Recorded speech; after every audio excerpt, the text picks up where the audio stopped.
Welcome, everyone, to the first semifinal of the 2023 Medical Affairs Innovation Olympics. We have our expert judges joining us, as well as our two healthcare champions and semifinalists, Tamar Sapir, CEO and founder of Synchronix, and Tanya Colonna, CEO and co-founder of Aura Muscles as well. Now, some of the judges will be on video, others will be joining later. I want to go over the rules very quickly and then just get into the competition. We have, for the last 16 days, we have shared lots of ideas. We've iterated them, and we've really taken on a big ambition to have a long-term vision for helping our healthcare professionals in medical affairs and biotech and pharma advance the access, continuity, and quality of healthcare, which was our theme for the event. So we've come quite a long way. We've narrowed down the competition from 9 to 4 right now. As you can see, this has been the road to our semifinal today. And we also have had various different disciplines and events in which our healthcare champions submitted their ideas. 6 different event categories that you can see here in front of you: evidence generation, scientific communication, field medical affairs, operations, medical insights, and medical strategy and launch. So we'll hear what category our semifinalists are competing in, but we have an overall champion that will be announced in just a few days. We're only 2 days away to find out the winner. So we're really approaching our the peak of the competition. Now, a little bit about the evaluation criteria. There are 5 different factors that will determine our winners: the validity, how relevant is the idea to the theme of the meeting, the access, continuity, quality; predictability, causality, novelty, and applicability. And these have been the criteria that the judges have been voting on. What's going to be different about this live stream debate format of the semifinal is that we'll see the voting live. We'll see the votes after the first presenter as well as after the second presenter. However, all of those votes will be eliminated, will be removed, and our judges will have a final vote. That's the vote that will count. So here's our format and the sequence of events. Each of the competitors will be given 10 minutes to present their latest version. Now, one of the big advantages, I think, to those who have advanced this far is they get a chance to now expose their idea yet again. The judges will now have heard about their ideas for the 3rd or 4th time, in some cases. So it's going to be interesting to see what they will present. Right after they present, we'll vote live. I'll show the votes, and then competitors will ask each other questions as I tabulate the results and show them to you. Then the judges will have some time, as well as the attendees that have been invited to our semifinal. The second semifinalist will go afterwards, and then we'll do the same thing in that sequence: votes, and then they will be given final compelling messages to the judges at the end, 3 minutes, after which we'll announce the winner if we have more than 4 judges. So we've had 4 judges so far in every round of votes that we've had. However, just in case that we don't have 4 judges, that's the threshold that we've set. And so we'll give them 12 hours to vote after they watch the recording, because this is being recorded as well. So hopefully the judges are online and following, as well as the others. And with that, we'll get started. We'll get started with our semifinal. So, Tamar and Tanya. Tamar, I'm going to ask you if you'd like to present first or second. That's a tough one. I'll go for second. You'll go for second. Okay. Is that okay, Tanya? Yeah, of course. Okay, great. So I'll start the timer as well as soon as you pull up your slides. So this will be a competition here, right? I know that we've all been very graceful. Sportsmanship has been, I think, on display throughout the entire time. Uh, However, we want to. I think the benefit of the competition is to raise the quality of our ideas, to improve them, as well as uh, to collaborate with our competitors as well, and to expose the ideas to a larger audience, of course. So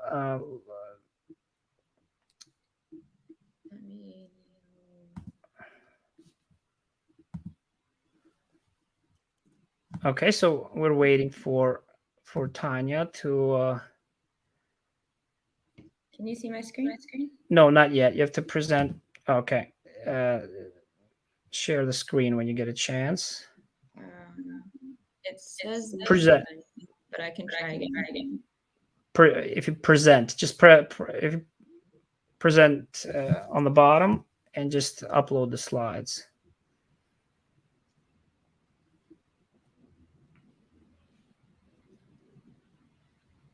If needed, you can send them to me as well, and I can. Oh, okay. I got them. I have them. Yes. Okay.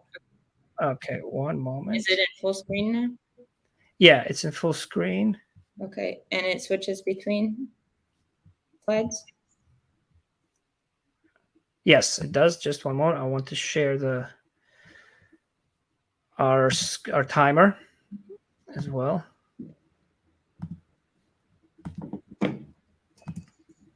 Make sure the timer's on. Just bear with us here for a moment. We have Liz also joining us. So Liz Delgado, our judge, our expert judge, and Rob Adamowski, of course. Yeah. Hi, Liz. How are you?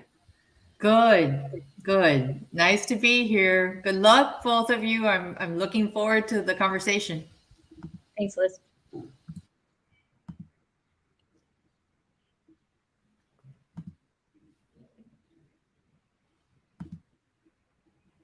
Okay.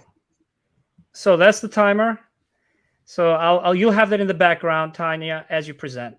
Okay. And I'm going to add your slides right now. There we go. Go ahead. Tanya Colonna, everyone. Hi, I'm Tanya Colonna with Oral Muscles, and our mission is to protect athletes, win championships, but also to help patients. So the problem we identified is that many things out there that are monitoring either athletic performance or rehabilitation really focus on the external, on force, speed, acceleration. But then the muscles, which are the source of performance and the body's first line of defense against injury, they don't have any quantitative data that can actually tell people what's happening inside. So this is really critical. You can see what movement is produced, but what you can't see is how that movement is produced, which is a very critical piece of information. So this is probably not the only cause of these inefficiencies, but it's definitely a piece of the puzzle. There's 30% of the time wasted with elite champions in the weight room. This is actually a statistic from what we've gathered with our beta sites, where we found that we can help them with the load monitoring or choosing which exercise is actually right for their bodies specifically. And a lot of the times we change 30% of their routine. 30% of patients re-tear their ACL within 2 years. In the Netherlands alone, this costs the government 20 million euro.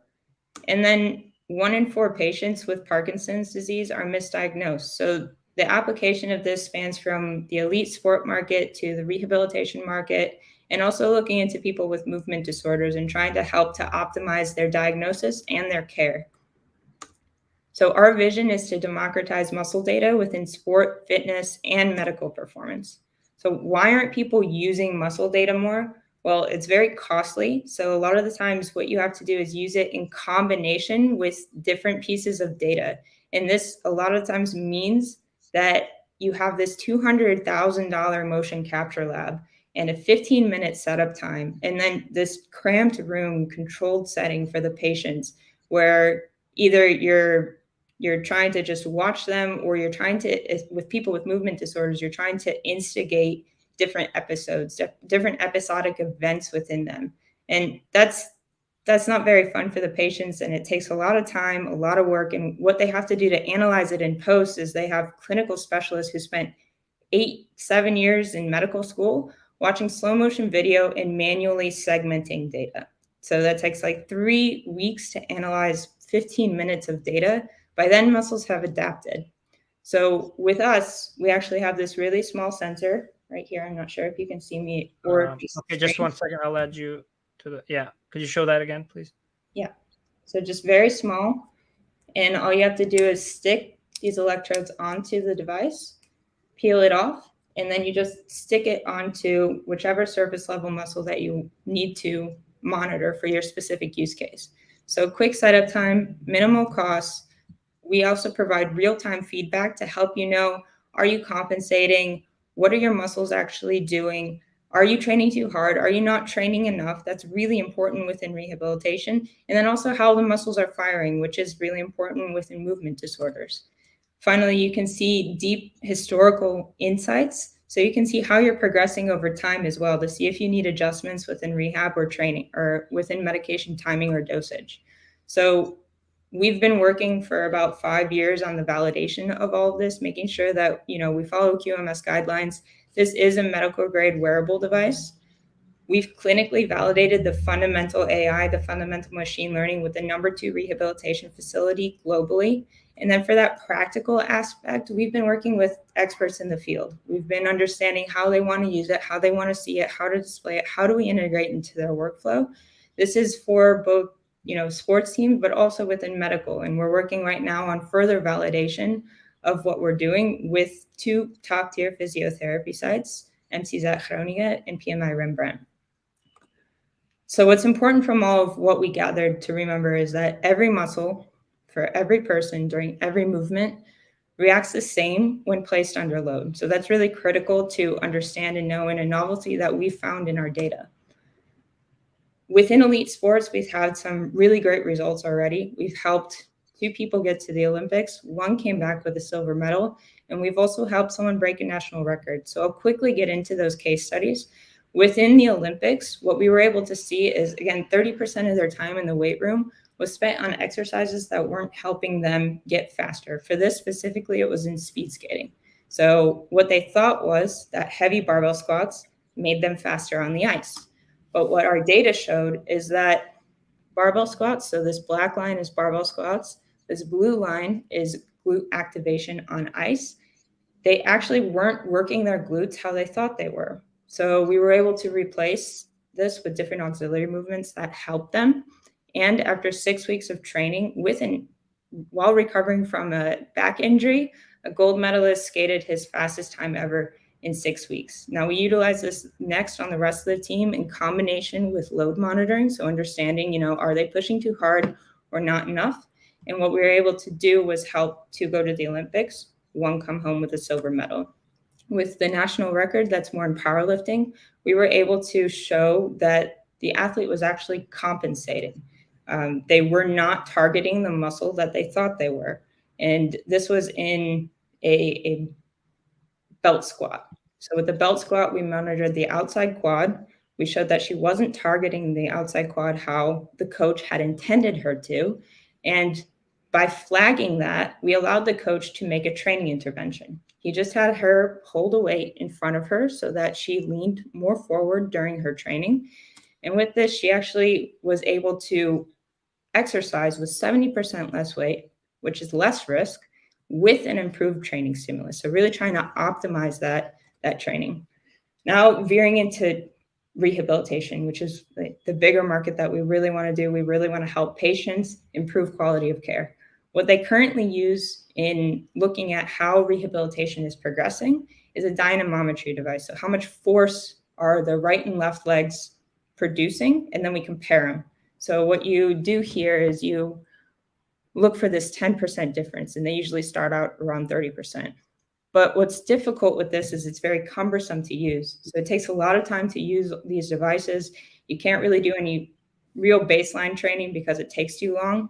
You don't have very frequent data points, and then you only know if rehabilitation isn't progressing how you want it to until the end. So this is where that 30% re-injury rate becomes critical to think about, right? Because then not only is there a cutoff here, but then there's something between return to play and return to performance. So maybe you can start walking, maybe you can do things as normal, but if you ever want to exert more stress onto your body, then you can't monitor with this type of device during functional movements. So you could just start sprinting, and because of fear, you inherently compensate. With our device, what we can do is actual baseline screening because it's so small. Any piece of gym equipment can become something that gives you quantitative data on rehabilitation. And because of that, also, you can have more frequency of data collection and monitor during that functional training so that if there is some type of fear-based compensation mechanism, or if the prior rehabilitation didn't actually do what you had intended, you can actually see that. On top of that, you can see if rehabilitation is progressing poorly earlier. So you don't have to wait until the end when they just can't get below that cutoff. What we monitor is, are you actually forming those neural connections? And what we can also do is monitor it during your training exercises to make sure that you're actually targeting what you intended. So we have a case study also showing how we can use this load monitoring. We had an elite. Sorry to interrupt. 1 minute remaining. Just Yep. go ahead. Yep. We had an elite soccer player who was rehabbing from his second knee injury. What he was doing was doing leg raises from 16 to 45 kilo. At 45 kilo, he said, I felt like my knee was about to pop, but his coach could not see if this was just due to other aspects in his life, or if it was actually due to, the rehabilitation of what's stabilizing the muscle. So what we were able to do was show him if anytime he veered over that 20% mark. And actually that happened before the athlete even felt it. So we can help to utilize this to load monitor to adjust how people are training, if they're not training enough or if they're training too hard. So also wide applications in medical affairs, personalized physiotherapy, moderating drug trials so that you can see is medication timing and dosage working, telemonitoring patients. They can now more effectively communicate with their clinicians what's actually happening in their body, save time and money, targeted personalized care, and also help with interclinician accuracy. I think that's all the time I have. But thank you very much for this. If there are any questions on what I said or anything else related to this, please let me know. Great. Thank you, Tanya, very much for that detailed presentation.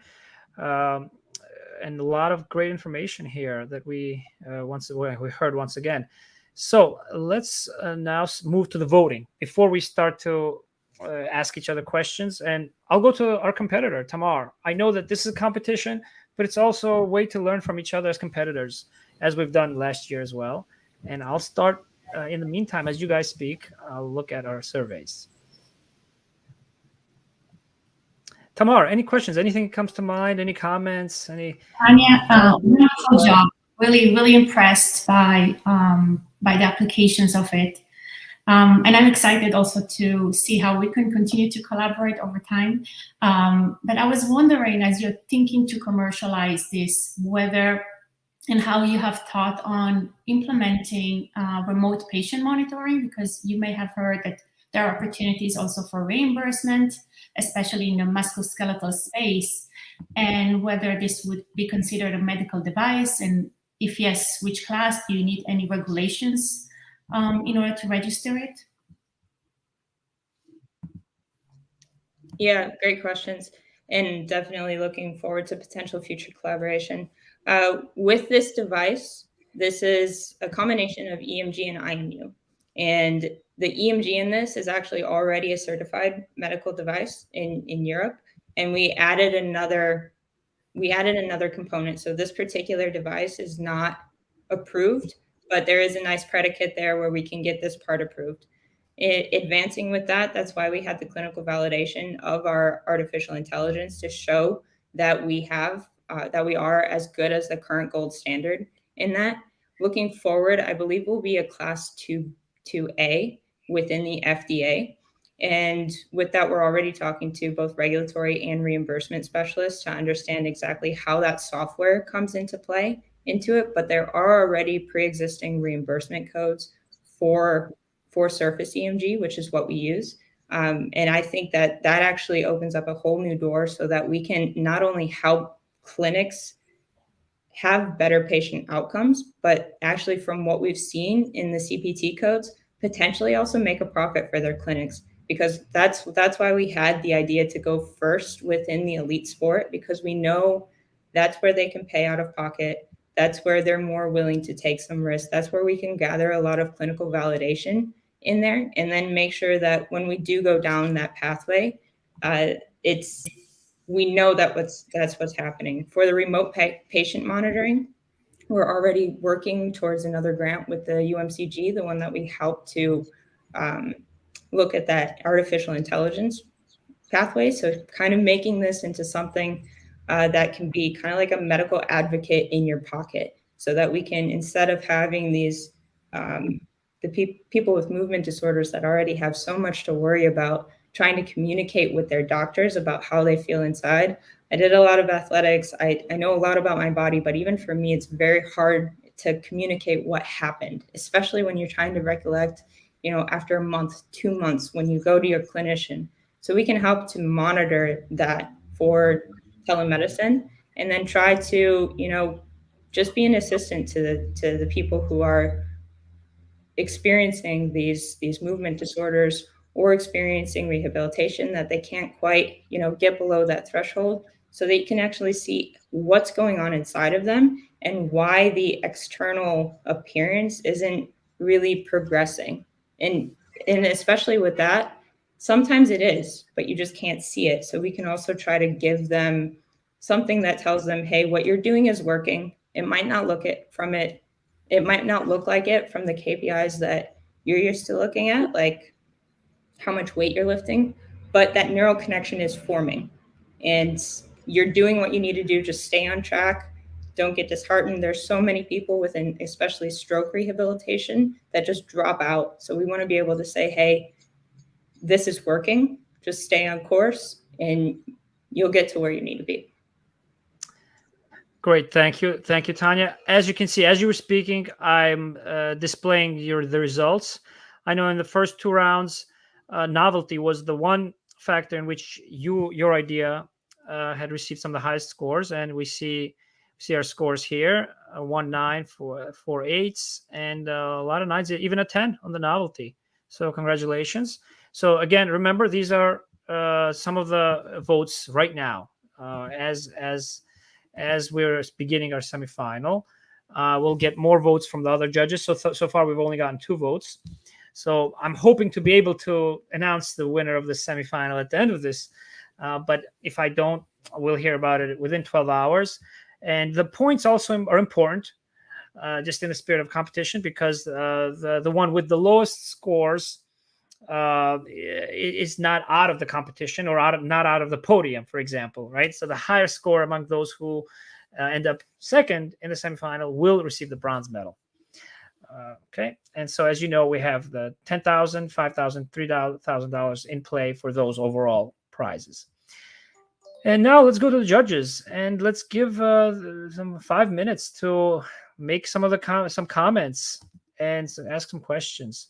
Liz, Rob, Liz, as well as others who are, please feel free to send in your comments, everyone. Those who are following along, and ask your questions. I see Rashad, our expert panelist. Let's recognize him, our global healthcare quality expert, visiting faculty at School of Public Health at Harvard. So what questions did that trigger, if any, or also challenges? Let's challenge each other. This is a debate as well, right? And in sportsmanship. So, because we're improving and iterating our ideas. Rob, Liz, anyone else? Liz, do you want to go first?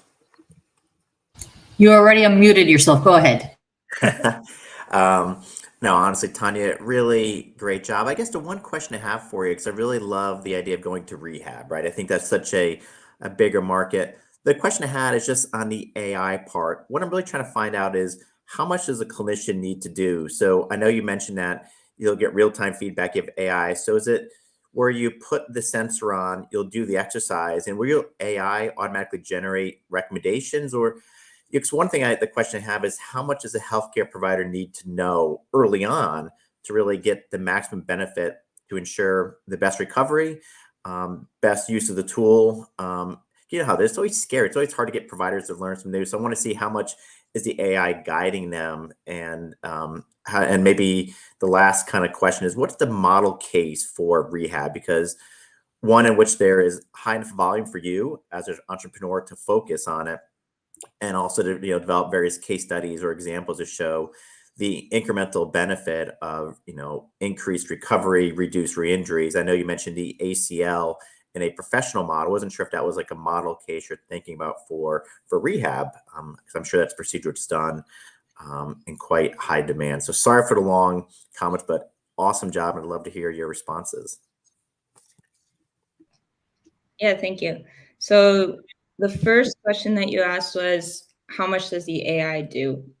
How much does the clinician actually have to think afterwards? So our entire goal of this is kind of like lizard brain activate, so that you can just look at the scores and you can just see, all right, this is what I have to do next. So at this point in time, we're creating more customer education materials so that we can understand, okay, in this use case, this is where you put the sensor. There are already CENIUM guidelines for surface EMG, so the exact location on the muscle is already specified. We've also worked with over 100 athletes, and for our purpose, for our intended use, rather than research, you give a little bit more leeway in where that can actually be placed.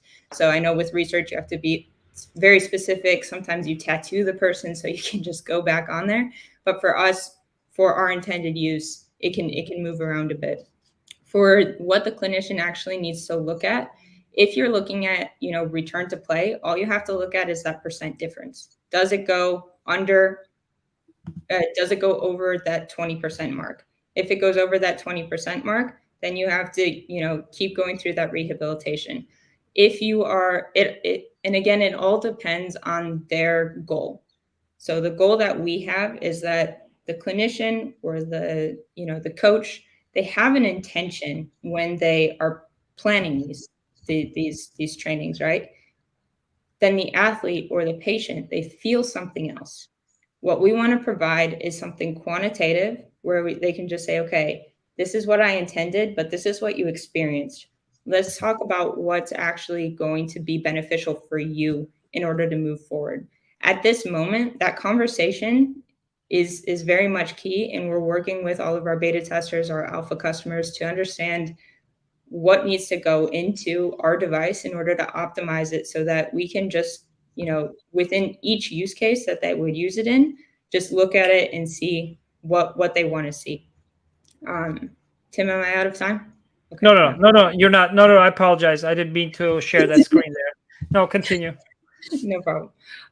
So yeah, that's basically what we want to do. And we're working with all of these elite teams so that we can optimize it for that use, because they also have no time, right? So the only way that these facilities are going to use it is if they can get that in real time. So what we're doing right now, we do have one device connected to one phone. That's just how, technology has to progress. But by the end of the year, we'll have two sensors to one phone. You get real-time data, so that graph that I showed you earlier, that linear progression you can already see. You can already see it in real time, whether it's linear or if it's going exponential or if you're compensating. So those are already very quick that you can just interpret right away. And that's how all of those case studies have been done as well. But in the future, when you have the two next to each other, you'll have the two graphs coming simultaneously. So you'll already be able to compare that left and right. And whenever it veers over that 20%, all you do is say, hey, we need to take off a bit of load. So it's very easy to interpret and very easy to use. The other question that you had was, what's the model case for rehab? I want to ask you to clarify this a bit. Do you mean, would we use it mostly on ACL or on muscle injuries, or? Yeah, just trying to find a case where you think you're going to have the best data, right? As an entrepreneur, it's really expensive to try to break into it. So from your point of view of what is the condition in rehab that you think has the greatest numbers that are being done to justify your time, but also you think where this application would also have the greatest impact? You always want to start where you know you're going to have the greatest success in the biggest market. I wasn't sure if you had, one Yeah. or two model conditions to really start on, because you can't be all things to all people, right? In the beginning. So I wasn't sure what was the best starting place. Yeah. So we've used it on a lot, actually. We've monitored the pec, we've monitored the shoulder, we've monitored the knee, the lower body, lower limb. With that, that's important to remember that every muscle in every person reacts the same for every movement. So validation in one part of the body is validation in another part of the body. But I understand that you're probably coming from the regulatory aspect. What's the intended use of this, and what are you actually going to go through with that? So for us, ACL rehabilitation as well as hamstring injury, those are very prominent. Additionally, shoulder injury is more prominent, but we've found that the majority of the people we're working with right now are working with like lower limb injuries, specifically ACL, hamstring, groin, and gastroc. But I think the most bang for our buck would probably be either hamstring or ACL rehabilitation at this time.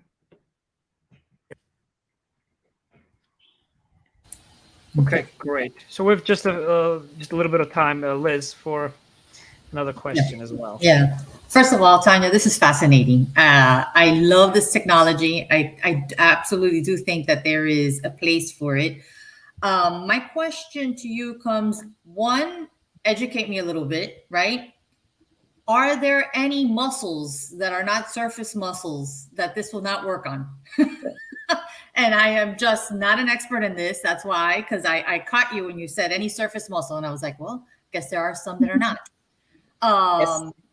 So that's one. The second one is actually going back to when you were kind of outlining, right, the areas where you're thinking about using this.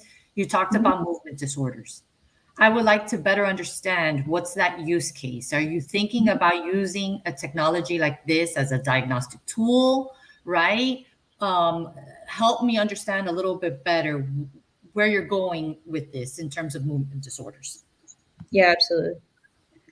Okay, so the first one, which muscles? Yeah, there are some muscles that are deeper that in order to actually get data, you would need like a needle EMG, and we don't want to do that to people. Like our whole concept is you can monitor functional movement, and you're not going to be functional if you have a needle sticking in you. So yeah, there are limitations to that. I'm not going to bore you with listing all of the surface level muscles, but what I can say is that with every use case that we've come into, what we normally do is we look at, okay, what's the biggest power generator or stabilizer? So let's look at, for example, ACL rehabilitation. When we started doing that case study with ACL rehabilitation, we chose the vastus medialis. The reason we did that is because that's the quadricep that's near the middle of the body, just in case someone isn't aware. That's the inside quad muscle. That helps a lot in stabilization. And so we were taking that from our experts that we're working with as a clinical specialist. They really want to look at, all right, how is this muscle activating? Because we've shown that there's significant atrophy in this muscle when we do this ACL rehabilitation surgery. And a lot of the times they think that their patients aren't actually activating that, and that leads to injury.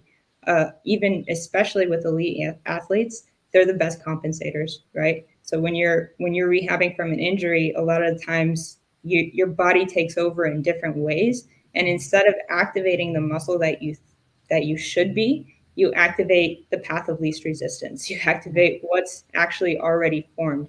So we can help you to target if you're actually, activating the muscle that you require greatly for stabilization, that a lot of the times is not actually looked at.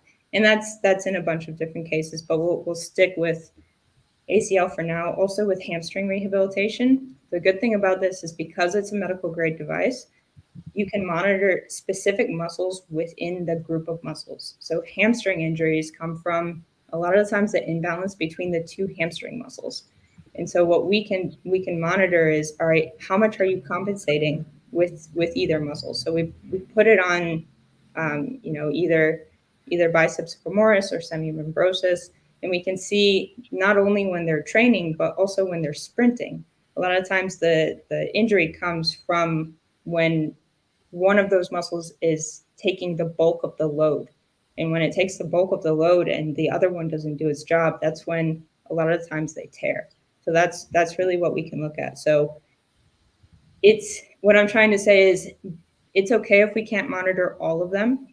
What we can do is monitor all of the muscle movers. So also looking at the shoulder, you have the rotator cuff. The only muscle we can actually monitor in that rotator cuff is the infraspinatus. So the one that usually causes a lot of like tension pain back there by the shoulder. But by monitoring that, as well as like the larger muscles up here on the shoulder, you can see how things are compensating. A lot of the case studies that we did were just with monitoring one muscle. So that case study that I said about the power lifter, we only measured the outside quad. And with that, you could see how everything was compensating within that leg to help to make that training intervention. So if we can see how a specific muscle is compensating, we can also make assumptions that, the wrong one is taking over. Then looking at the movement disorders.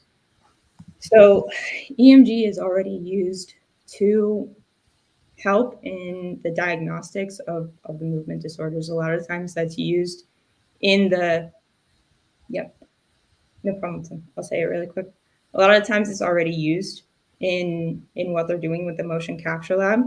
And the reason that the clinicians really want to work with us on a second grant in order to make this, a telemonitoring device is because he spends so much time going through this data when that's not why he became a doctor. He became a doctor to help people. So we're taking that load off of him, and then that opens up a series of use cases. So now when they came in for their checkup and what they already used in the motion capture lab and already had to wait a month or a month and a half to get the results from, we can do that in their home in real time. And so we can actually already fit into how they use it for diagnostics and for monitoring, except instead of just getting this data every 3 months because they have to go into the clinic, we can get it as many times as you want during the week in your natural environment outside of that controlled setting. So you can see how these episodic events are happening in real life rather than just in this controlled use case. I hope I answered your question. Thank you. Yeah, thank you very much, Tanya. So as you can see, we heard quite a deep dive into muscle physiology from a professional athlete, former professional athlete, Paul Walter, as well as a PhD in biomedical engineering, I believe. Correct, Tanya? That's my CTO. I don't have a PhD. Oh, okay, but you've done training, correct, in biomedical engineering. Okay, great. Now we'll shift gears and we'll hear from Tamar Sapir. Now, as we go on to our next competitor, next semifinalist, please make sure to send your comments as well. We may have time at the very end. Those of you who are attending our event, our Olympics, share your questions as well, and the judges also. If any last-minute thoughts come up, you'll have a chance to do that at the end as well. And so we have a PhD, Tamar Sapir, from Synchronix, CEO and founder, and she will begin her presentation. I want to make sure I share my timer as well here real quick. Turn it on so that. Okay, there we go. My slides. Okay. So here's the timer and the slides, Tamar. So take it away. Great. Well, thank you so much. My name is Tamar Sapir, and I'm the founder and CEO of Synchronix. And I'm really excited to introduce to you Tapped Health today, which was a product that was born from 2 decades of my career spending and researching within medical education and understanding really the discordances in healthcare. I worked very in collaboration with health systems, with pharmacies, with payers and patients. And really one of the key challenges that I witnessed is that there is this one moment in time in our healthcare system when the patient leaves the clinic with their diagnosis and prescription in their hand, and they're often feeling lost and overwhelmed about their condition, the medications that they need to take, and which really how to seek for additional support when needed. But what I really realize is that when these patients are stepping away from these clinics, they're really facing a black hole. The healthcare system, and us including, we have no visibility whatsoever of what's happening with these patients in real time. We don't know whether these patients picked up their medication from the pharmacy. Are they compliant with their medications? Are they facing any complexities and challenges in their daily life? And if we don't know, we cannot intervene. So we all know the non-adherence challenge is a major challenge and a major driver for morbidity, mortality, and healthcare costs. Over 50% of patients with chronic conditions are non-adherent to their medications, which leads to hospitalizations, mortality, and a major financial impact on our healthcare system. And as we're talking about medical affairs and the impact on the pharma, it is estimated that $250 billion per year just in the US are driven costs to pharma in potential revenue. So 3 years ago, we embarked on the journey to eliminate those blind spots in the patient journey with the goal to maximize treatment benefits and mitigate those risks and to optimize that patient care. But in order to do that, we realized that it is really important that for any solution to be effectively and scalable adapted, it needs to be seamless for both patients and care teams. It needs to be integrated within the clinical workflows very easily and be cost effective. So that's really where we introduced and designed a digitally connected smart label system. So let's imagine for a second, you're receiving your medication from your pharmacy with a pre-affixed label attached to it. It knows exactly which medications you're taking, when you're supposed to be taking them. It will alert and remind you when needed. And importantly, it will connect you back to your healthcare team. So these smart labels are battery-free labels that are flexible, very small in the size of a coin, and can be attached to any medication package. So whether it's your pill bottle, your injection, a blister pack, a pre-sorted packet, or even an infusion card, these labels are being attached to those containers. And what's really unique is that they can be adapted to any complex medication schedules, any mode of administration, and that they're encoded in a way that they are personalized to you and your medication schedule. So what a patient really needs to do, all of that information is pre-populated for them, and all they need to do is take their smartphone and tap it against that label each time they take the medication. They don't need to download any application. They don't need to enter any information. They just tap. An 8-year-old can do it. An 80-year-old can do it. It's very simple. And really, this allows that opportunity for that real-time engagement and encouragement as patients are going through their treatment journey. So think even if a patient sits in their infusion chair, that point in time when patients are interacting with their intervention, there are a lot of opportunities for point of care patient engagement and real-time empowerment.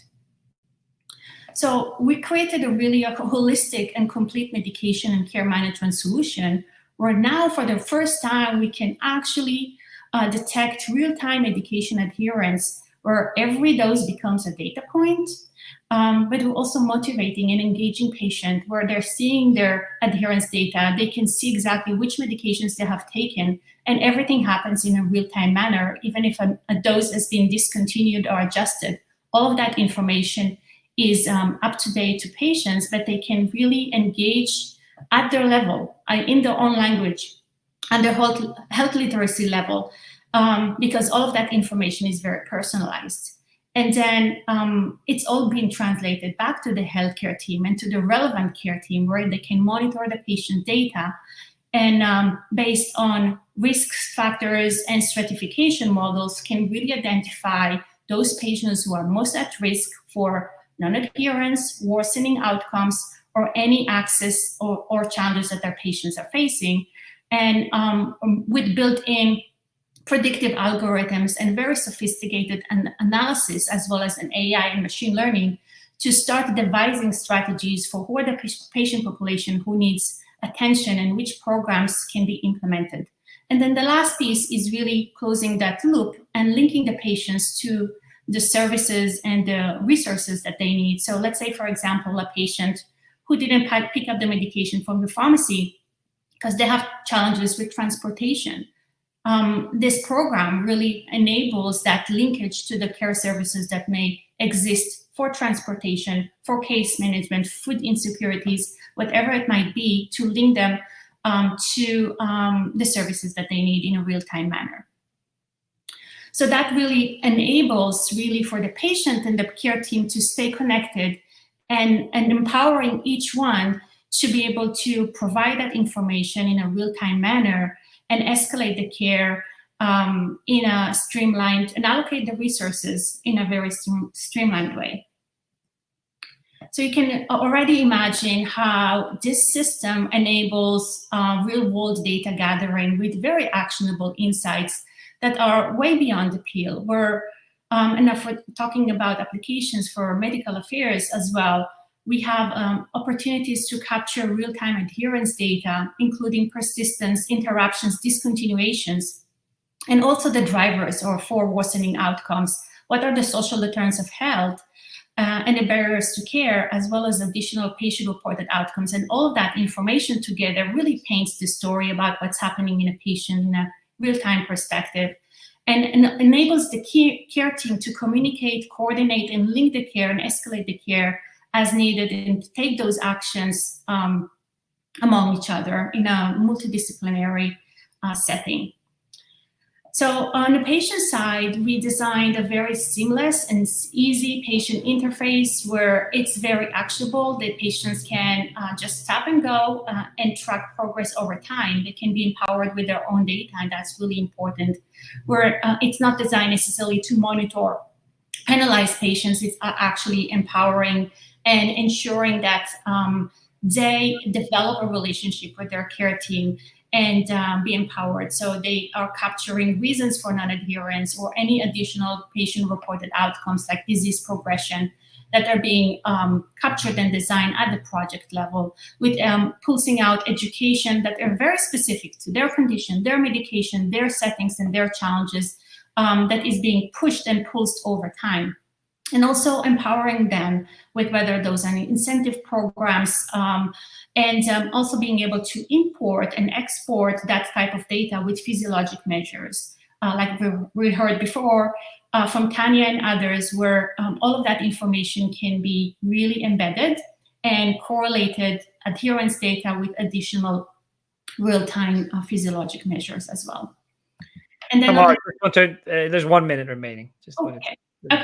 On the clinical side, we have implemented a very actionable dashboard where, again, it can be integrated within the medical records, EMR, and with very actionable tools. And as we're thinking about the medical affairs and the campaigns that can be created, this really enables a very sophisticated architecture to design and develop campaigns that we can invite different sites, whether those are pharmacies, clinical sites, and others, to collaborate and coordinate, where the account holders can really look at the data from a de-identified perspective. And I want to also touch upon really the novelty and the differentiators of what TAP comes to address, because there are many solutions that have been developed out there, like reminders and applications, but also dispensers and smart CAP. But we have an opportunity really to make adherence monitoring much more seamless in a real-time and scalable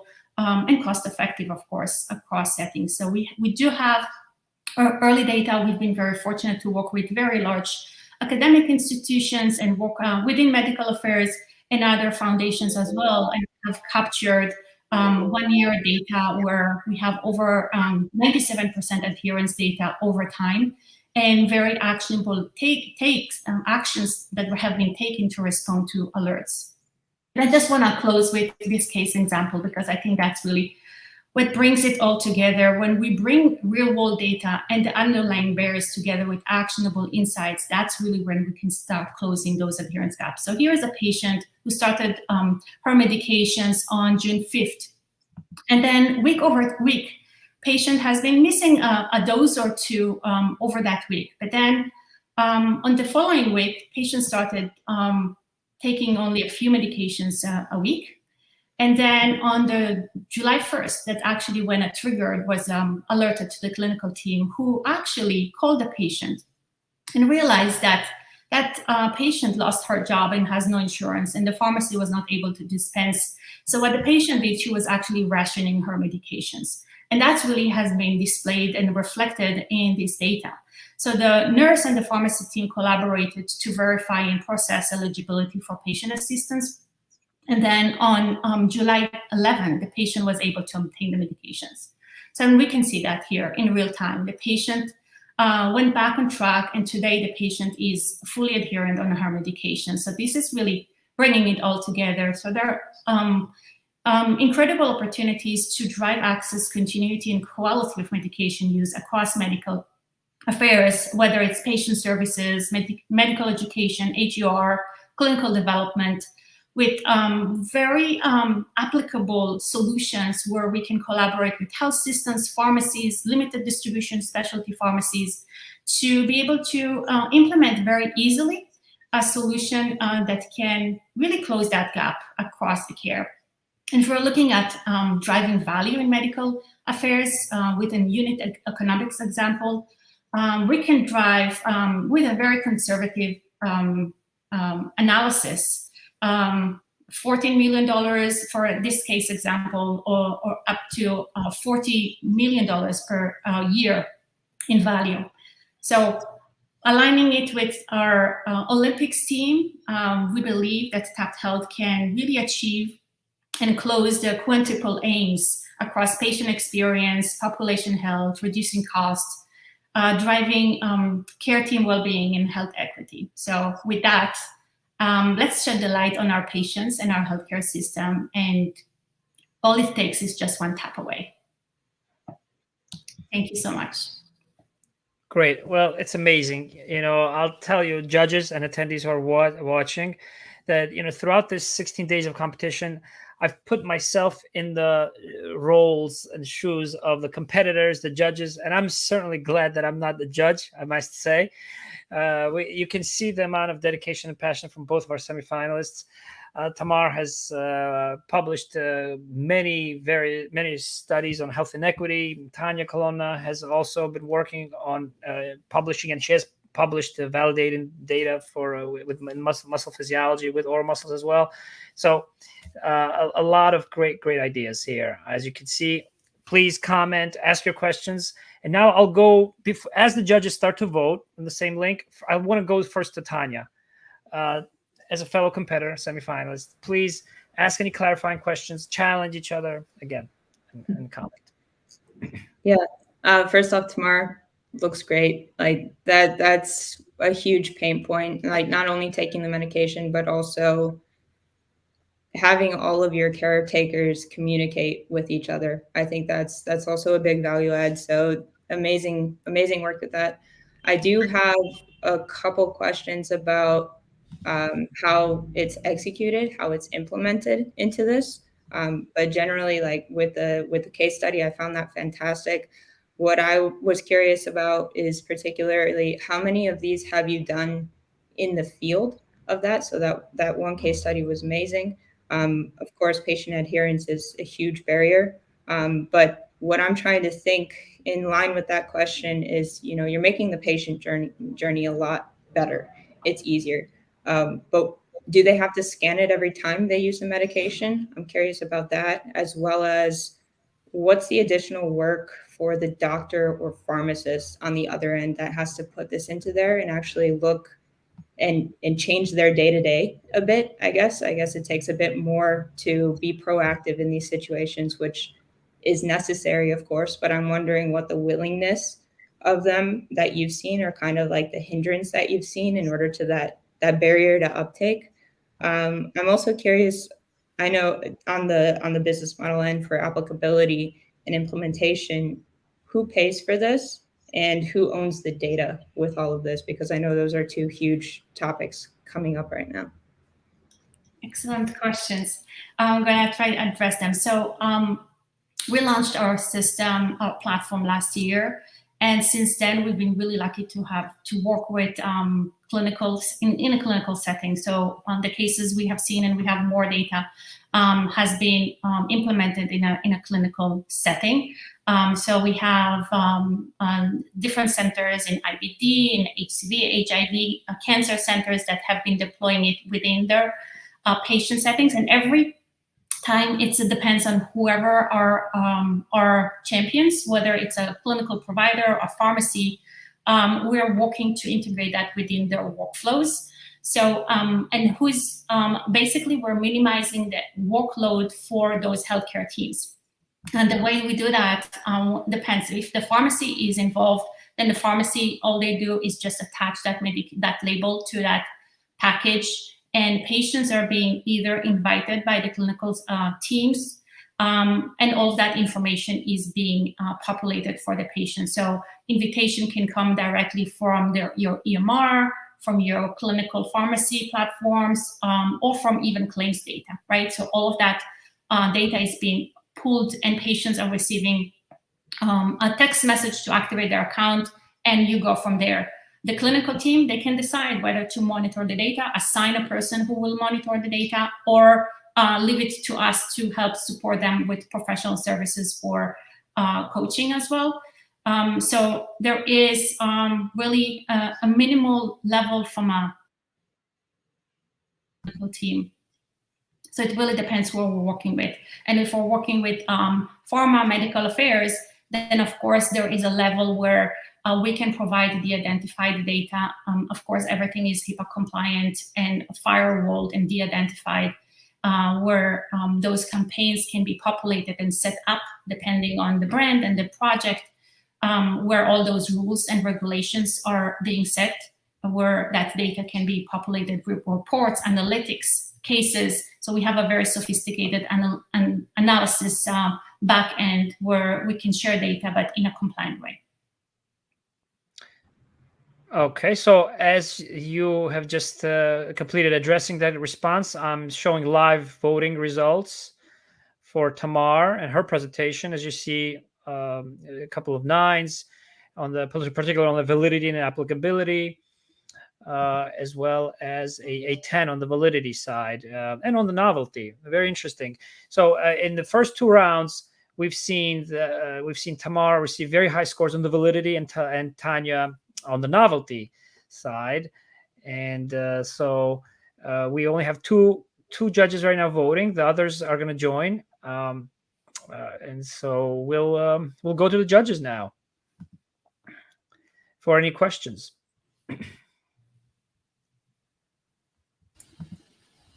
Well, Tamar, thank you so much. I really think that this is incredibly cool, right? Particularly so many of the different types of things that you could actually monitor. Particularly, right? It's closing the gaps on a lot of things. I think we have a lot of data, but it's a lot of siloed data. And this is probably one of the first that I've seen that's trying to kind of integrate all of them and actually put some very important things into action, right? Which has nothing to do with the medicine per se, right? It has to do with all those other factors of life that are very real that come into play. So I think that this is absolutely incredible. I really don't have any questions because all of the real questions I had to have asked them for you before. So I'm going to open up to Rob or anybody else, because then I may piggyback on that. Sure. Right. But it's kind of clear in my head. It's more about, right. In your case, it's getting people right on board to pay for this. And to pay for these type, these services. But hopefully you'll have, the data to be able to show that it kind of pays for itself. So we'll wait to see. Rob, I don't know if anybody has a question. It may trigger some additional questions from me. And by the way, you're tied. You both are tied right now at the moment. with 2 judges voting. We need 4, right, to finalize our scores again. So great job. Yeah, Rob, go ahead. Sorry. I mean, one, I think it's great, and I love that there's incentives on both sides of it, right? That we clearly know that persistence is going to be very obviously important to the patient and their outcomes. But hey, also from the pharma biotech world, right? We work so hard to find these individuals, and to keep them on it is really a huge effort that requires consistent work on all parties.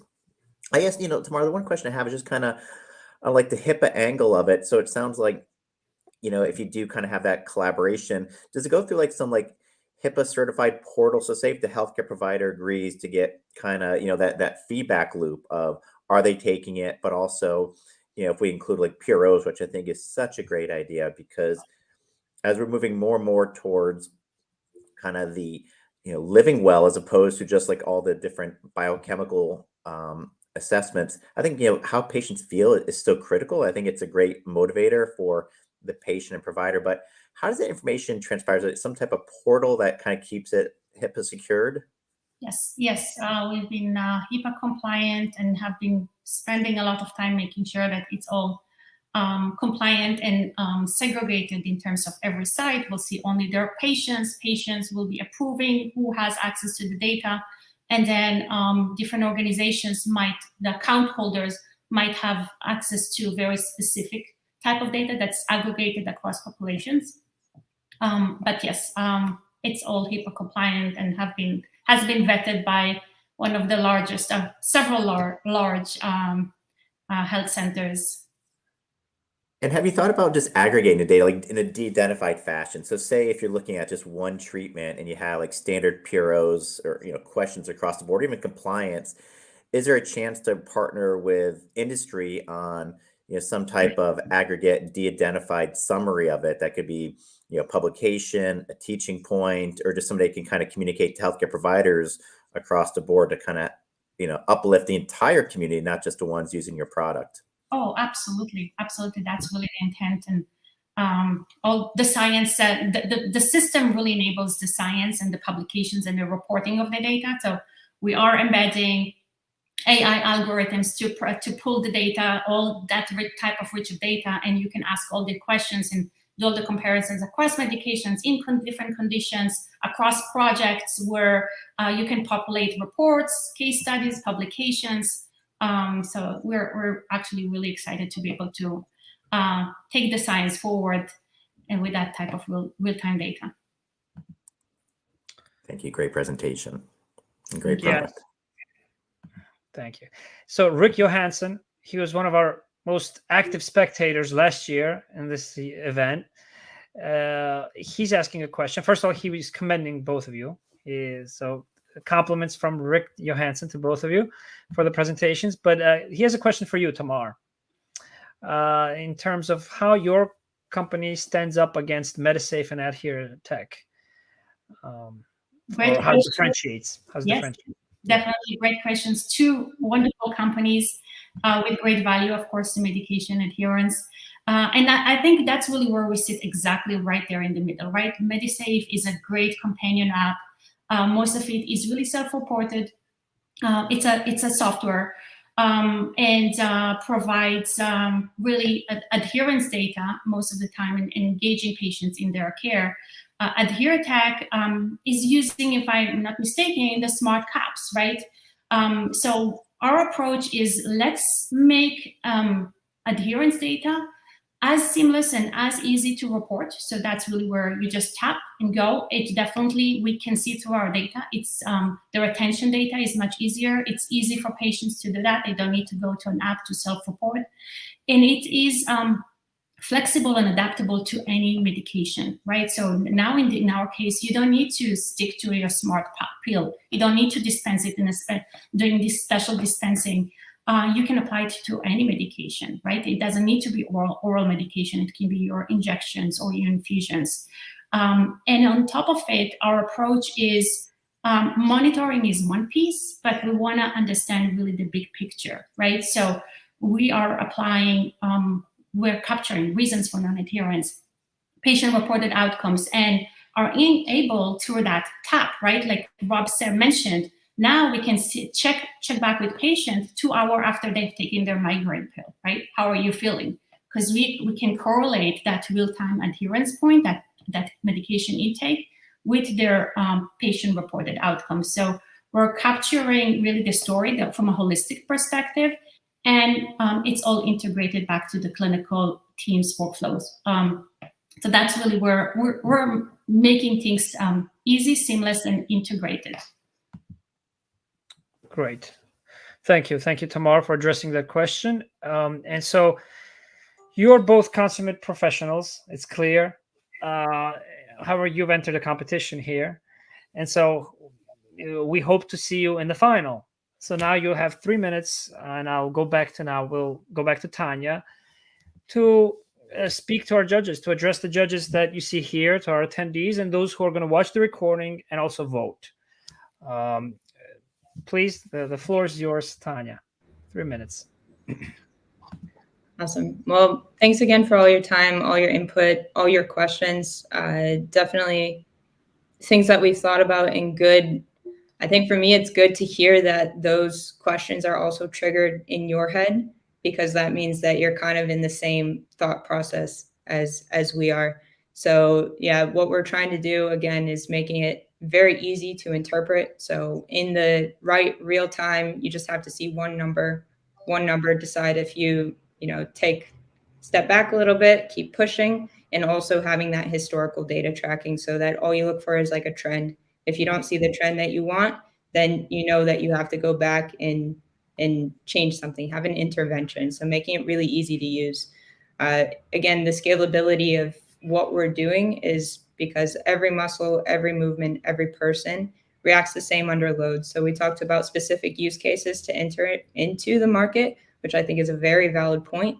But once we have that one use case, then the rest of the indications for use should follow suit because of all of that. And also looking at movement disorders, like we said, we're already working with one of the top clinics in the Netherlands in order to do this.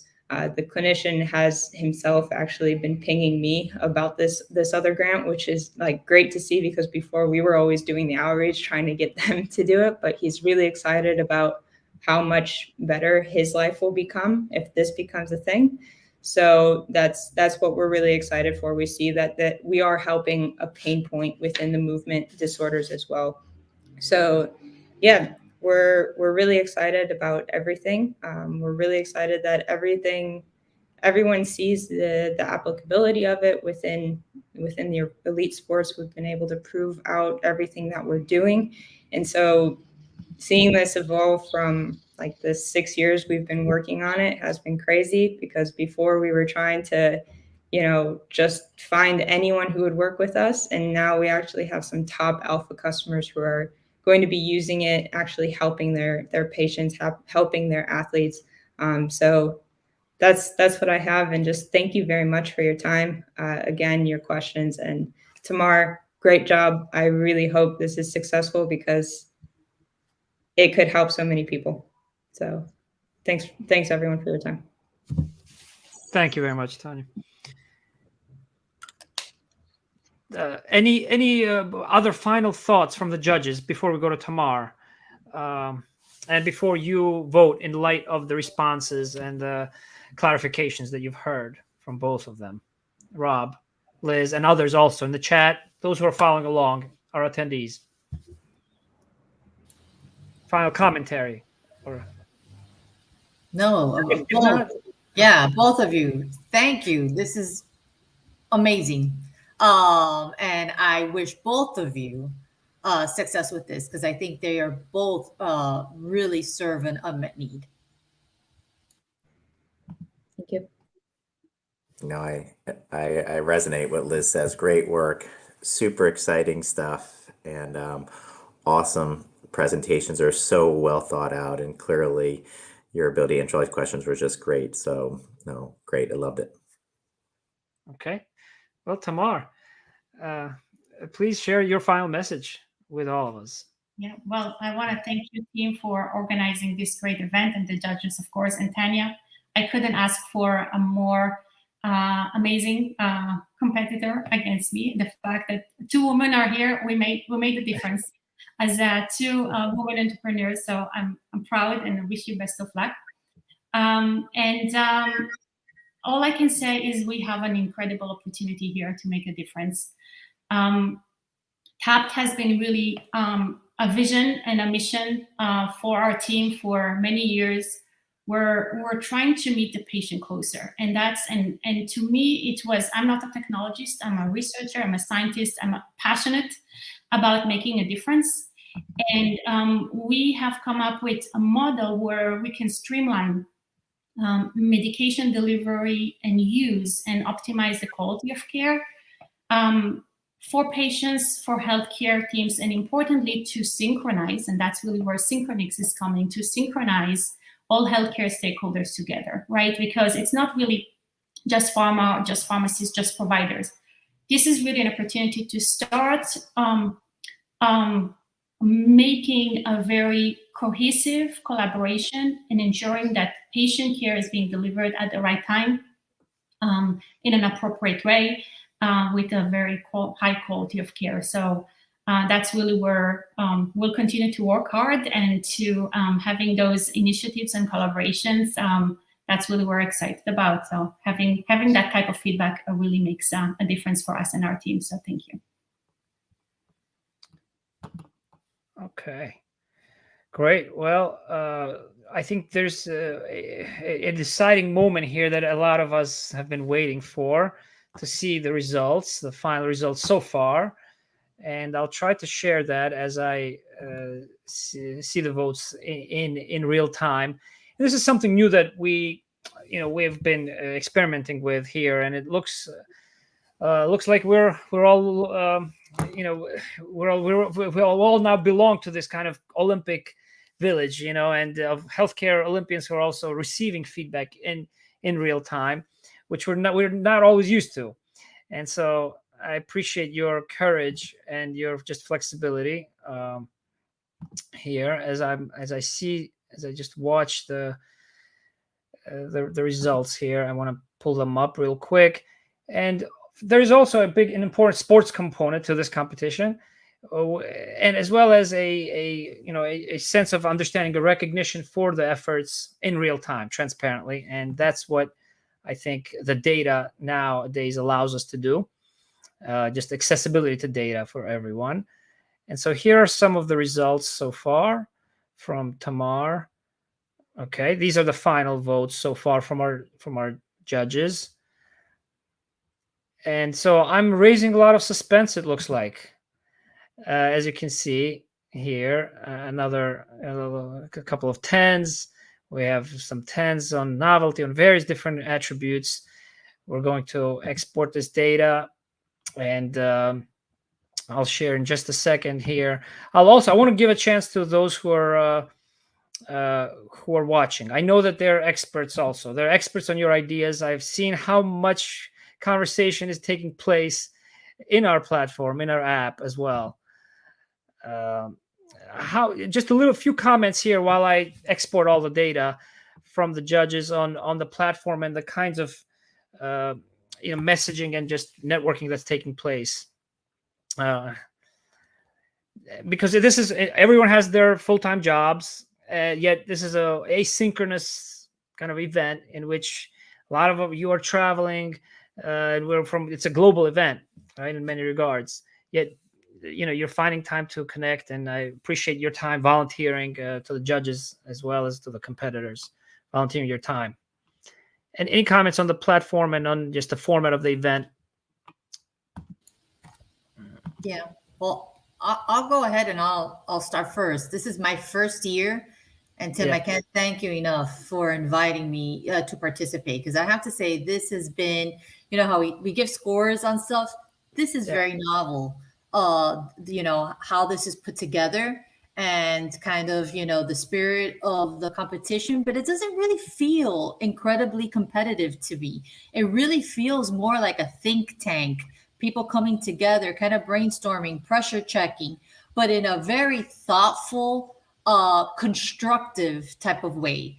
and I have, learned so much, and I'm hoping that I have been able to also provide, feedback that has been, beneficial to the participants.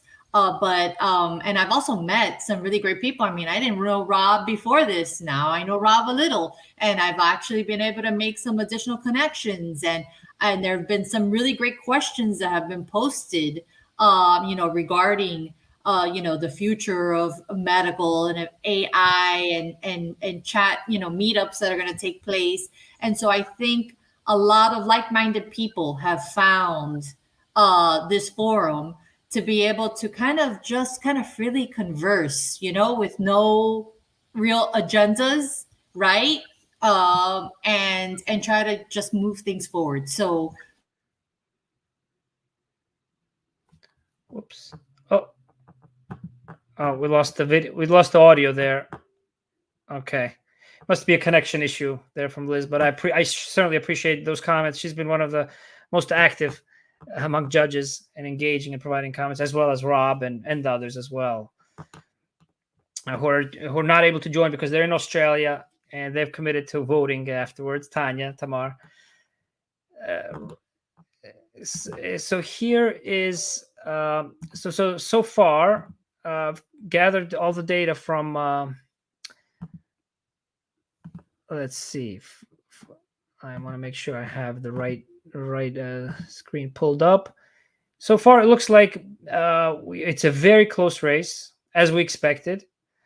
Okay, and there is it's right now overall by 1 point. Tamar is edging out Tanya, but the other judges are still welcome to vote still. So that's just some immediate real-time feedback on our semifinal today, which are not fully complete yet. So the voting continues, and congratulations, both of you. Rob, any final comments? No, I do have to sign off, so I apologize, but honestly, great work, both of you.